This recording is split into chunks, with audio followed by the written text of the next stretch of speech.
سلام دوستان، روز خوبی داشته باشید.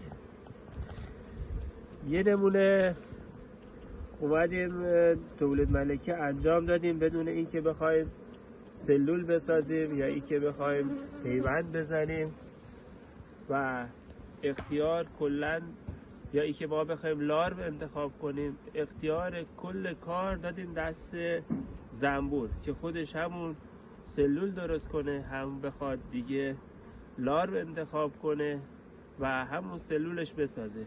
حالا با هم دیگه یه بررسی داشته باشیم ببینیم پذیرشمون چطور بوده، کیفیت کارمون چطور بوده.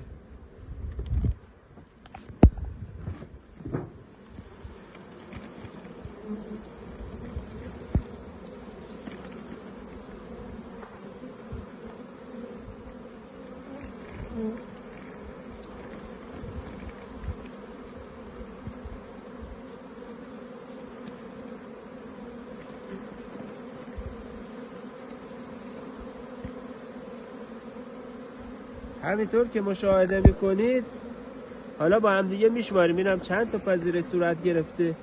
1 2 3 4 5 6 7 8 9 10 11 12 13 14 15 16 17 18 19 20 21 22 23 24 25 26 27 28 29 30 31 32.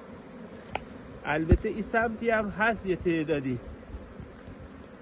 ولی همینطور که ببینید کاملا شاخونا طبیعی و بدون این که بخواستیم ما سلول درست میکردیم یا پیوند بزدیم به این روشی ما تولید ملکی کردیم.